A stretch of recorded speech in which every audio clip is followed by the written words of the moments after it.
So President Trump was talking to a media outlet. I forget who did the interview. Sorry, I'm blanking on that right now. Was it Jonathan Karl? Whatever. It doesn't really matter. You'll see. The quote is bad enough, and the name might even be on the screen with who Trump is talking to. He was asked a question about January 6th and what the rioters were saying about Mike Pence. Look at his reaction. Were you worried about him during that siege? Were you worried about his safety? No, I thought he was well protected, and I had heard that he was in good shape. Mm-hmm. No, because I had heard he was in very good shape. But no, you heard those chants. That was terrible. I mean, those, he could have. Well, the people were very angry. They were saying, "Hang Mike Pence." Because it's common sense, John. It's common sense that you're supposed to protect. How can you, if you know a vote is fraudulent, right? Yeah. How can you pass on a fraudulent vote to Congress? Mike Pence was Donald Trump's little bitch boy. This was the guy who was loyal to him when everybody else abandoned him. Do you remember in the 2016 race when the "I grab him by the pussy, I don't even wait" tape dropped? And everybody, the media was like, "Oh, that's it. Trump's done. It's over. Why even have the election? It's a waste. Everybody's going to abandon him. He might even step down. He might even bow out." Now, he didn't. Trump went on the offense because that's all Trump does. But behind the scenes, Mike Pence stuck with him. Mr. Gosh golly, I'm a conservative Christian, and I believe in Christian morals and values. He was like, "Oh, grabbing women by the pussy and not even waiting? What are you going to do? I like low taxes for rich people." He stuck with them. He stuck with them every single step of the way in office. And how is he rewarded for that loyalty? That's how he was rewarded. This is what Trump does to anybody who's got his back hardcore. As second is politically convenient for him, he'll stab you in the back and twist the knife, son. And that's exactly what he's doing right there. And that's what Mike Pence gets for, hitching his wagon, is that the saying, to Donald Trump of all people. They were chanting, "Hang Mike Pence." By the way, there's another quote, which you didn't see there, where Trump says, and it was Jonathan Karl who he was talking to. He says, "Mike," this is what he said to him before that day where they were certifying the election. "Mike, today you could either be a patriot or a pussy."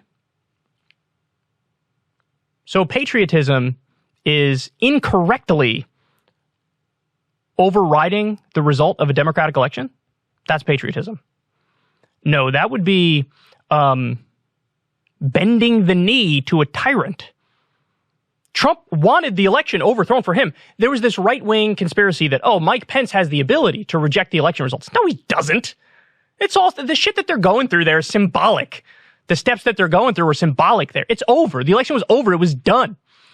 And Trump thought, no, Mike Pence could actually override this because apparently, he gets his news from reading shitty right-wing blogs where people don't know anything and they talk out of their asshole.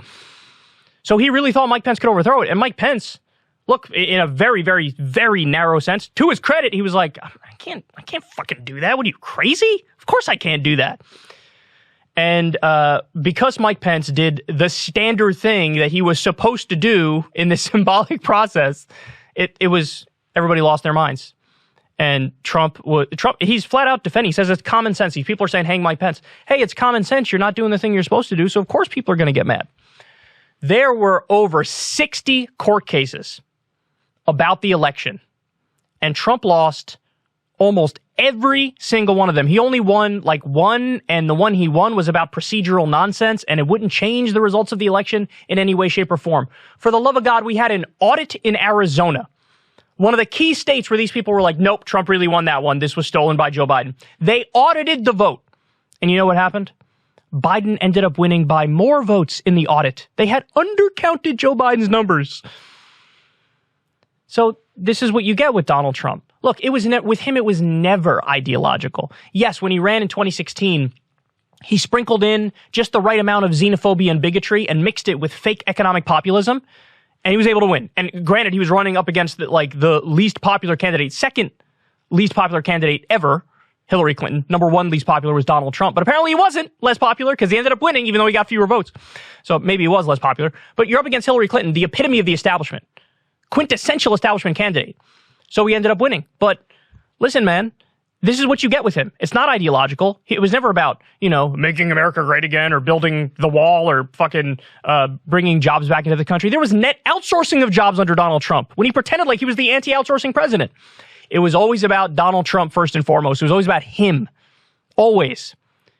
He is a dyed-in-the-wool, perennial narcissist. And, I mean, look, I'm not exactly breaking news here, you know? Like, this isn't going to surprise a lot of you. But this story is important because it shows the extent of his narcissism. Or even when you're talking about a guy who is completely loyal to you and they're out there chanting, hang Mike Pence. And you can't say, that was obviously wrong and terrible and nobody should do any harm to Mike Pence or anybody else. He can't do it. He can't bring himself to do it. It was like how he spoke out of both sides of his mouth during the January 6th riot, where, you know, on the one hand, he was like, you're very special people. Remember, he gave a speech where he's like, march on the Capitol. And he talks about, you're very special people. I understand. And then eventually he had to come out and say, all right, but now it's time to go home. It's time to go home. But you're very special people, and I understand why you're doing this. And hey, when an election is fraudulent, what are you going to do? But you should probably go home. It wasn't fraudulent at all. It wasn't. It's correct to call it the big lie. And the crazy thing is, we're going to have election in 2024, and this motherfucker's the favorite. For real. That's how terrible the Democrats have been at governing, that this guy's the favorite again. And I think he's the favorite by quite a bit at the moment. So we're going to relitigate again 2020 in the next election moving forward? Jesus Christ. Hang Mike Pence. And he's like, man, what are you going to do? It's common sense. Maybe you should have served your master more loyally. Oh, man. You know, you stop and you think back on what happened. And if things were just a little bit different, it could have gotten even more messy. You know, if Michael Flynn was his vice president, for example, could have gotten more messy. What if the phone call, remember the phone call Trump made to Georgia, where he was like, you got to find me more votes? Imagine that the people in Georgia complied with that. Like, just a few things differently, a few people in different places, and it could have been an even bigger mess.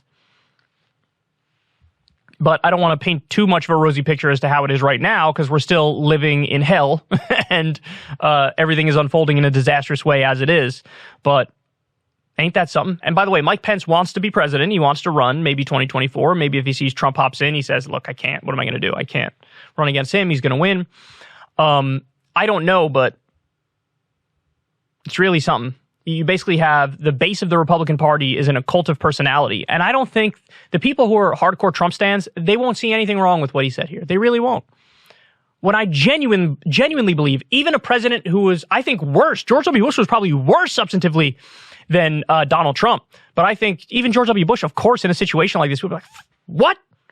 No, don't hang anybody. What are you talking about? This is insane. Not Trump.